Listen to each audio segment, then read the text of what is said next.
से बड़ी खबर सामने आ रही है। पूर्ववर्ती कांग्रेस सरकार के फैसलों की समीक्षा खत्म हो चुकी है। आज 7 विभागों के करीब 40 प्रकरणों पर विचार किया गया। इस बैठक में समीक्षा में अभी 2-3 बैठकों का दौर और भी चलेगा। फाइनल आउटकम आने में थोड़ा वक्त लगेगा। आचार संहिता से केवल 1 सप्ताह पहले लिए गए फैसलों पर कमेटी को ऐतराज है। आपको बता दें, पिछली सरकार ने चुनाव में फायदा हासिल करने के हिसाब से फैसले लिए थे, ऐसा कहा जा रहा है। और करीब 2 बैठकों के बाद में समिति सभी प्रकरणों की अंतिम समीक्षा करेगी, फिर मुख्यमंत्री को रिपोर्ट पेश कर दी जाएगी। तो ये बड़ी जानकारी आपको दे रहा है। आज करीब 40 प्रकरणों पर विचार किया गया है। समीक्षा में अभी 2-3 बैठक का जो दौर है और भी चलने वाला है। फाइनल आउटकम आने में थोड़ा समय लगेगा। जयपुर से ये बड़ी जानकारी। पिछली सरकार के फैसलों की जो समीक्षा हो रही थी वो खत्म हो चुकी है और आज करीब 40 प्रकरणों पर विचार विमर्श किया गया है। समीक्षा में अभी 2-3 बैठक का दौर और भी चलने वाला है।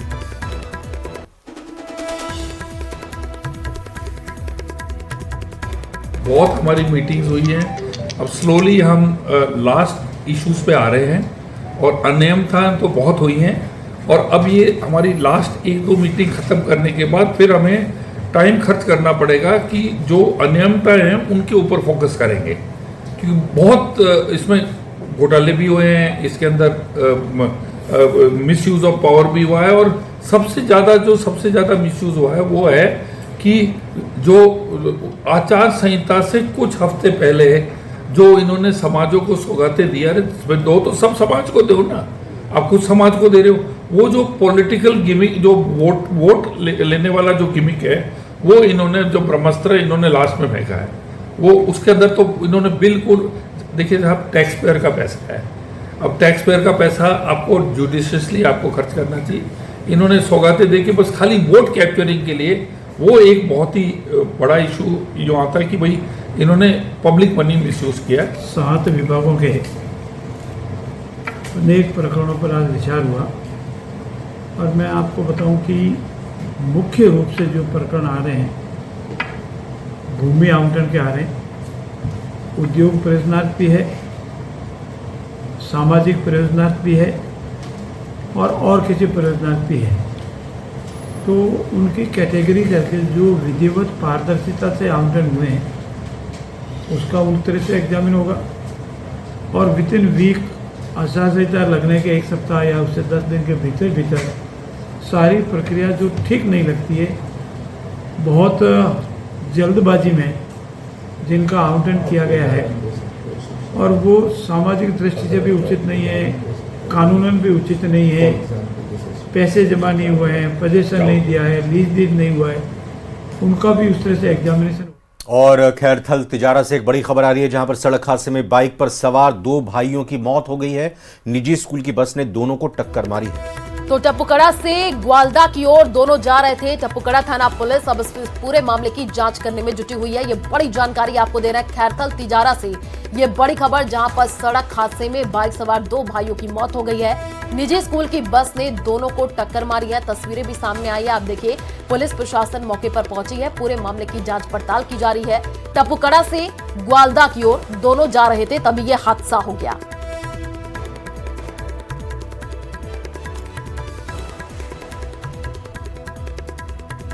करीब 7:30 बजे की बात है। 2 लड़के आदिल और आमिर निवासी मायापुर टप्पूकड़ा से ग्वालदा मोड़ की तरफ जा रहे थे। रास्ते में तकिया से आगे थोड़ा नदी के पास, नदी वाले नाले के पास एक बस और मोटरसाइकिल में टक्कर लगी। बस कहाँ की थी? बस भानु स्कूल भिवाना, जिससे आदिल की मृत्यु हो गई और आमिर को एमओ साहब द्वारा अलवर के लिए रेफर। और जयपुर से बड़ी खबर सामने आ रही है। नर्सिंग ऑफिसर भर्ती से जुड़ी बड़ी खबर। नर्सिंग ऑफिसर भर्ती की फाइनल सूची जारी करने की मांग की जा रही है। झालाना स्थित शिफू गेट के सामने धरना प्रदर्शन किया जा रहा है। आज से अभ्यर्थी क्रमिक अनशन पर बैठ गए हैं। दीपावली से पहले फाइनल सूची जारी करने की मांग की जा रही है। तो जयपुर में नर्सिंग ऑफिसर भर्ती से जुड़ी यह खबर है, जहां भर्ती की फाइनल सूची जारी करने की इन लोगों की तरफ से मांग की जा रही है। झालाना स्थित शिफू गेट के सामने ये धरने पर बैठ गए हैं, प्रदर्शन कर रहे हैं, नारेबाजी कर रहे हैं। तो तस्वीरें आपको टीवी स्क्रीन पर दिखा रहे हैं। आज से अभ्यर्थी क्रमिक अनशन पर बैठे हुए हैं। दीपावली से पहले फाइनल सूची जारी करने की मांग की जा रही है। जयपुर से ये बड़ी अपडेट तस्वीर देखिए, कुछ लोग आपको नजर आ रहा है जो कि बैठे हुए हैं हाथों में तख्तियां लेकर के, और भर्ती की फाइनल सूची जारी करने की मांग की जा रही है। झालाना स्थित शीफू गेट के सामने धरना प्रदर्शन किया जा रहा है। नर्सिंग ऑफिसर भर्ती से जुड़ी इस वक्त की सबसे बड़ी जानकारी आपको दे रहे हैं, जहां पर तस्वीर आप देख पा रहे हैं। झालाना स्थित शीफू गेट के सामने धरना प्रदर्शन किया जा रहा है। तो नर्सिंग ऑफिसर भर्ती से जुड़ी ये बड़ी खबर है। ये पूरी फाइनल सूची दीपावली से पहले जारी करने की मांग को लेकर धरना प्रदर्शन का दौर देखने को मिल रहा है राजधानी जयपुर में, जहां इस नर्सिंग ऑफिसर की जो भर्ती की सूची है, फाइनल लिस्ट को जारी किया जाए, यही मांग को लेकर ये लोग धरने पर बैठे हुए हैं। सौरभ गृहस्थी हमारे संवाददाता जुड़ चुके हैं। सौरभ, ये मांग इनकी तरफ से जो रखी जा रही है, तो इस मांग को लेकर क्या कहना है विभाग का? जी बिल्कुल, देखिए पुलिस के जरिए ये सूचना जो है वो खाद्य सुरक्षा विभाग को मिली है। पुलिस ने ये जानकारी दी थी कि इस प्रकार से यहाँ पर नकली घी का संदेश जो है वो जताया गया था, जिसके बाद खाद्य सुरक्षा विभाग की टीम जो है वो इस मकान पर पहुंची और यहाँ पर सौरभ, मैं समझना चाह रहा हूं कि जिस तरह से नर्सिंग ऑफिसर भर्ती से जुड़े हुए इस मामले में ये जो फाइनल सूची जारी करने की मांग की जा रही है कि दीपावली से पहले फाइनल सूची जारी करो, और इसी को लेकर झालाना में शिफू गेट के सामने धरना प्रदर्शन किया जा रहा है। अभी कोई सुनवाई हुई इनकी? कोई आया बातचीत करने इनसे? देखिए, चूंकि राज्य सरकार ने जिस प्रकार से कहा है कि बहुत जल्द ही जो है वो नर्सिंग जो भर्ती हुई है उसको मूर्त रूप दे दिया जाएगा। प्रोविजनल सूची जो है वो जारी कर दी गई है। फाइनल सूची जो है वो अब नवंबर तक का समय जो है वो मांगा गया है। लेकिन ये जो अभ्यर्थी, इनका ये कहना है कि दीपावली तक जो है वो अगर सूची जारी हो जाती है तो दीपावली का तोहफा एक तरह से तमाम जो अभ्यर्थी है उनको मिल पाएगा। लेकिन चूंकि कई दस्तावेजों को जांचने का काम जो है वो शेष है, यही कारण है कि स्वास्थ्य विभाग ने नवंबर तक की डेडलाइन जो है वो दे रखी है कि नवंबर में ही जो है वो ये सूची जो है वो जारी रहेगी। लेकिन इन अभ्यर्थियों ने जो है वो फिलहाल क्रमिक अनशन जो है वो शुरू कर दिया है, और 2-3 दिन जो अभ्यर्थी है वो रोजाना अनशन कर रहे हैं। लेकिन राज्य सरकार जी, बहुत बहुत धन्यवाद, बहुत बहुत शुक्रिया फिलहाल आपका जानकारी देने के लिए। और चलिए रुक करते हैं अगली खबर की ओर। करौली में बिना मंजूरी के चल रहे अवैध निर्माणों के खिलाफ कार्रवाई होने से हड़कंप मच गया है। नगर परिषद आयुक्त करणी सिंह और डीएसपी अनुज शुभम के नेतृत्व में NH-23 किनारे बने बिना NOC के जो निर्माण कार्य चल रहा है उसको सीज करने की कार्रवाई की गई है। इस दौरान गुलाब बाग स्टेडियम के पास मासलपुर चुंगी समेत कई इलाकों में कार्रवाई से हड़कंप मच गया है। पुलिस प्रशासनिक अधिकारियों की टीम बड़ी मात्रा में पुलिस जाब्ते के साथ अचानक शहर के विभिन्न स्थानों पर पहुंची, जहां आयुक्त द्वारा मौके पर चल रहे निर्माण कार्य के लिए संपत्ति मालिक और श्रमिकों से स्वीकृति से संबंधित कागजात मांगे। कागजात नहीं दिखाने पर भवन निर्माण कार्यों को मौके पर सीज किया गया है। तो बिना NOC के जो है और निश्चित रूप से ये जो अवैध निर्माण हो रहे हैं इसलिए किया जा रहा है, नंबर 1। नंबर 2, कुछ बिल्डिंगों की हमें सूचना मिली कि यहाँ भी अवैध निर्माण है, इसलिए ये दोबारा आज हमने सीज करने की कार्रवाई की है। माननीय श्रीमान जिलाधीश महोदय के निर्देशानुसार ये कार्रवाई की जा रही है। और मैं आपके माध्यम से बता रहा हूँ कि यदि हम जो सीज कर रहे हैं वो हमें एप्लीकेशन दे दें, पूर्ण पेपर्स दे दें, उस आधार पे खोलने की हम कार्रवाई भी करते रहेंगे। अजमेर नगर निगम के अवैध निर्माण करने के बाद अजमेर नगर निगम की तरफ से जो अवैध निर्माण किए गए हैं, ऐसे 2 व्यवसायिक भवनों को सीज किया गया है नगर निगम की तरफ से, जहां पर नोटिस चस्पा करके इस संबंध में जवाब तलब किया गया है। तो अजमेर नगर निगम के अधिशासी अभियंता धर्मेंद्र आनंद ने बताया कि नगर निगम के द्वारा अलग अलग स्थान पर अवैध रूप से निर्माण को लेकर आई शिकायतें मिली थी, जिस पर निगम ने अपने स्तर पर भी जांच करवा करके गलत रूप से भवन का निर्माण करने वाले लोगों पर कार्रवाई की। और इसी के तहत आदर्श नगर नसीराबाद रोड पर 3+ बेसमेंट का निर्माण किया जा रहा था, जिस पर सेटबैक नहीं छोड़े गए और इसे लेकर के नोटिस दिया गया। लेकिन नोटिस का कोई जवाब नहीं दिए जाने पर सीज करने की कार्रवाई की गई। वीरूमल और मंगलचंद खटवानी आदर्श नगर नसीराबाद रोड पे बेसमेंट G+3 स्वीकृत था। तो पीछे का साइड बैक और आगे 10 फीट साइड बैक कवर कर लिया था, जिसे आज सीज कर दिया गया है। दूसरा ये कालाबाग में आशीष अग्रवाल, रीवा अग्रवाल का, इनका G+1 का नक्शा पास है कॉमर्शियल नक्शा पास है, इसलिए इन्होंने फर्स्ट फ्लोर पे अपने क्षेत्रफल से आगे भुजाएं बढ़ा ली है, इसलिए आज ऊपर वाला फ्लोर इनका सीज किया जा रहा है। और चलिए रुक करते हैं अगली खबर की ओर। टोंक में गुमनाम लोगों की जमीन हड़पने के लिए फर्जी रजिस्ट्री मामले में विस्तृत जांच के लिए टीम आज बयान दर्ज करेगी। पिछले 5 साल में हुई फर्जी रजिस्ट्रियों की जांच अब टोडा राय सिंह एसडीएम कपिल शर्मा कर रहे हैं। एसडीएम कार्यालय में उनको बुलाया गया। तत्कालीन सब रजिस्ट्रार प्रीति मीणा को भी नोटिस जारी किया था। जमीन खरीदने और बेचने वालों के साथ गवाहों के बयान दर्ज हुए हैं, बयान दर्ज होंगे आगे चलकर। जांच टीम में दूनी तहसीलदार और पटवारी सुरेश चौधरी, नरेंद्र दहिया शामिल हैं। टोंक में कांग्रेस नेताओं ने जमीन हड़पने के लिए फर्जी रजिस्ट्रीज कराई हैं। राजस्व मंत्री के निर्देश पर टोंक में जांच के बाद 2 कांग्रेस नेताओं समेत 14 लोगों पर कोतवाली में एफआईआर दर्ज भी हो चुकी है। जिले में फर्जी रजिस्ट्री कराने के मामले में पिछले 5 साल फर्जी रजिस्ट्रियों की अब जांच की जाएगी। राजस्व मंत्री के निर्देश के बाद आज से टोडा राय सिंह एसडीएम कपिल शर्मा 12 लोगों को नोटिस दिए थे, उनकी आज उनको बयान दर्ज किए जाएंगे। टोडा राय सिंह एसडीएम कार्यालय अब पूरी जांच का मुख्यालय होगा। एसडीएम कपिल शर्मा समेत 2 पटवारी सुरेश चौधरी और नरेंद्र दहिया के साथ ही दूनी तहसीलदार, इन 4 लोगों की टीम है जो। बाड़मेर से खबर आपको बताते हैं। यहां न्यूज 18 की खबर का बड़ा असर देखने को मिला है। स्वास्थ्य विभाग में सीएचओ को इंसेंटिव नाम पर बड़ा घोटाले के मामले में जांच की गई कमेटी गठित की गई है और इससे काफी उम्मीदें हैं। आपको बता दें कि 7 दिन में घोटाले की रिपोर्ट ये टीम देगी और आरोप ये है कि सामूहिक स्वास्थ्य केंद्र पर तैनात कम्युनिटी हेल्थ ऑफिसर ने विभागीय अधिकारियों के साथ मिलीभगत कर करोड़ों रुपए का भुगतान उठाया। स्वास्थ्य सेवाओं को बेहतर बनाने के उद्देश्य से नियुक्त ये अधिकारी जमीन पर काम करने के बजाय कागजों पर 100% प्रदर्शन दिखाकर मोटे मोटे इंसेंटिव उठा रहे हैं। इस खबर को न्यूज 18 राजस्थान में प्रमुखता से दिखाए जाने के बाद अब स्वास्थ्य विभाग हरकत में आ गया है।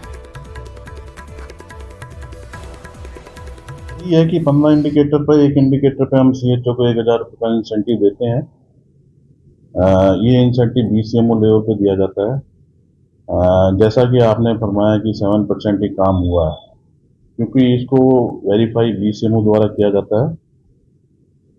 बीसीएमओ ने अगर इस तरह का कुछ गलत किया है तो हम जांच बिठाएंगे। जांच हमने बिठा दी है। हमने जांच में हमारा एक अधिकारी, एक अकाउंट्स ऑफिसर और हमने 4 मेंबर्स की जांच कमेटी बना दी है। जांच कमेटी अपने ब्लॉक्स में जाके जांच करेगी। जांच कमेटी की रिपोर्ट के आने के बाद भी कुछ संभव हो पाएगा। कोटा में बदमाशों के हौसले बुलंद हैं। ऐसा हम क्यों कह रहे हैं? क्योंकि 70 वर्षीय बुजुर्ग महिला के साथ चेन स्नैचिंग की वारदात को बाइक सवार बदमाशों ने अंजाम दे दिया। दिन दहाड़े अंजाम दे दिया। रामपुरा बाजार के 4 खंबा के पास की घटना है। तो महिला मंदिर से लौट रही थी। बाइक पर आए बदमाशों ने कुछ ही पल में घटना को अंजाम दिया। रामपुरा पुलिस ने मामला दर्ज करके अब जांच शुरू कर दी है। तो ये बड़ी जानकारी आपको कोटा से दे रहे हैं, जहां पर बुजुर्ग महिला से चैन स्नैचिंग की गई है। बाइक सवार बदमाश आए, उन्होंने इस वारदात को अंजाम दिया है। ये बुजुर्ग महिला आपको दिख रही है, यही वो महिला है जिनके साथ चैन स्नैचिंग की घटना को अंजाम दिया गया। पुलिस अब इस पूरे मामले की जांच कर रही है। बाइक पर सवार होकर के ये बदमाश आए थे जिन्होंने इस वारदात को अंजाम दिया। मैं आई थी, वही घटना थी। वो आया एकदम झपट्टा मारा मेरे से और लेके भाग गया। किस जगह की घटना है ये? यहाँ 4 खंबे की। 4 खंबे के पास। हाँ। कितने तोले की चेन थी आपकी? 1 तोले की। कितने बजे के आसपास की घटना है? 2 बजे के आसपास। काय पे आया था वो जो झपट्टा मारने वाला आदमी? ये भाई गाड़ी पे था, मोटरसाइकिल पे। हाँ। कितने जने थे? 2। शांति जैन, वाइफ ऑफ रमेश जी, जाति जैन, उम्र 78 साल, विजय मार्केट की रहने वाली थी। रिपोर्ट दी इसने यहाँ के चेन छीनने की सुबह 8:55 से 9:05 बजे की आज की तारीख की घटना है। टीम सीसीटीवी फुटेज देख के आई है और सीएम मैडम ने वहाँ मौके पर डिप्टी साहब मौके पर आ रहे थे। अजमेर की क्रिश्चियनगंज थाना पुलिस ने शादी का झांसा देकर महिला से दुष्कर्म करने के आरोपी को गिरफ्तार कर लिया है। फिलहाल आरोपी से मामले में पूछताछ की जा रही है और रईस से उसकी दोस्ती 1 साल पहले हुई थी। आरोपी ने कई बार दुष्कर्म की वारदात को अंजाम दिया, लेकिन जब शादी के लिए दबाव बनाया गया तो उसने उसके साथ मारपीट की। पूरे प्रकरण को लेकर पुलिस आरोपी से पूछताछ करने में जुटी हुई है। तो अजमेर से आपको ये बड़ी जानकारी दे रहे हैं, जहां पर शादी का झांसा देकर के महिला से दुष्कर्म किया गया। दुष्कर्म के आरोपी को गिरफ्तार कर लिया गया। पुलिस अब इस पूरे मामले की जांच कर रही है। आरोपी से उसकी दोस्ती 1 साल पहले हुई थी और शादी का झांसा देकर के महिला से दुष्कर्म किया गया। आरोपी को गिरफ्तार कर लिया गया है। पुलिस अब पूछताछ कर रही है। द्वारा जो एफआईआर में बात की गई उसको तायद किया गया। अनुसंधान से मामला सामने आया कि आरोपी रईस पुत्र अमजद निवासी अरावली होम्स जनाना हॉस्पिटल के पास अजमेर किशनगंज अजमेर, जो शादीशुदा है पूर्व में, और इसके द्वारा पीड़िता के साथ में इसको शादी का झांसा देकर संबंध बनाए गए और बाद में शादी करने से इनकार किया, जिस पर दिनांक 15 अक्टूबर 2024 को आरोपी को गिरफ्तार किया गया। और चलिए रुक करते अगली खबर की ओर। जयपुर इंटरनेशनल एयरपोर्ट के टर्मिनल 1 पर कई सुरक्षा एजेंसियों का एक झांसा एंटी टेररिस्ट मॉक ड्रिल कर रही है। टर्मिनल 1 पर हो रही इस ड्रिल में सीआईएसएफ, एटीएस और पुलिस, एयरपोर्ट ऑपरेटर कंपनी के अधिकारी, airport authority of India AAI के अधिकारी भी मौजूद हैं। ये बड़े पैमाने की मॉक ड्रिल एयरपोर्ट पर साल में एक बार होती है। मॉक ड्रिल का फोकस इस बात पर रहता है कि किसी भी टेररिस्ट अटैक के वक्त कैसे लोगों को बचाया जाए और कैसे टेररिस्ट को न्यूट्रलाइज किया जाए। वहीं दूसरी ओर एयरपोर्ट का टर्मिनल 1 27 तारीख को फ्लाइट्स का विंटर शेड्यूल शुरू होने के साथ ही एक्सक्लूसिवली इंटरनेशनल फ्लाइट्स के लिए ऑपरेशनल हो जाएगा। यानी जयपुर से आने जाने वाले सभी इंटरनेशनल फ्लाइट 27 तारीख से सिर्फ टर्मिनल 1 से ही ऑपरेट होंगी।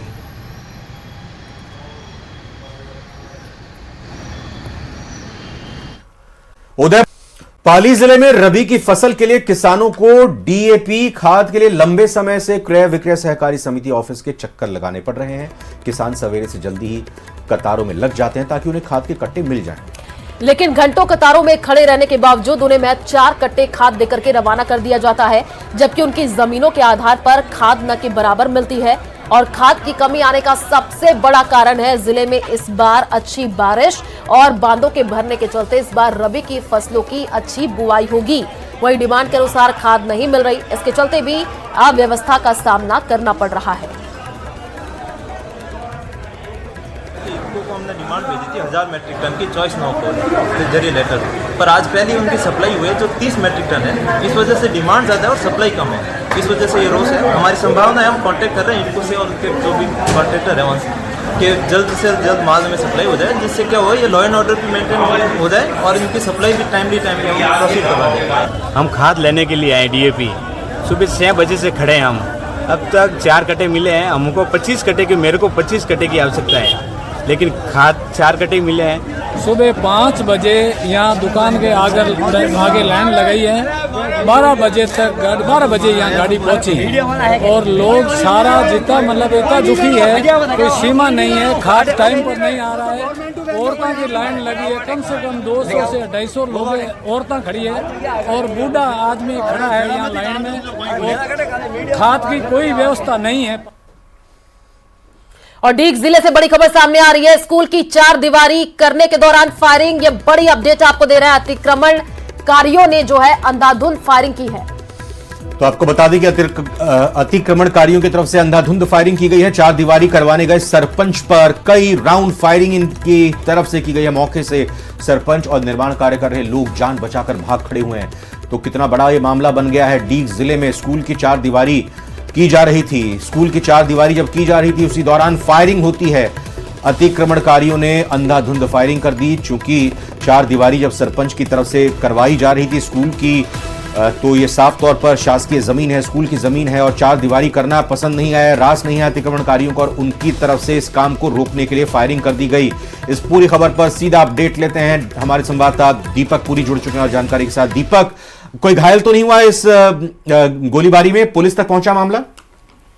देखिए, बिल्कुल पुलिस तक ये मामला पहुंच चुका है और घायलों की बात की जाए तो जो फायरिंग आरोपियों के द्वारा की गई थी उसमें बमुश्किल जो सरपंच और वहां जो लेबर काम कर रही थी उसने भाग करके अपनी जान बचाई है, क्योंकि जिस तरह से तस्वीरों में साफ नजर आ रहा है कि किस तरह से बेखौफ होकर के अंधाधुंध फायरिंग वहां जो आरोपी है उनके द्वारा की जा रही है।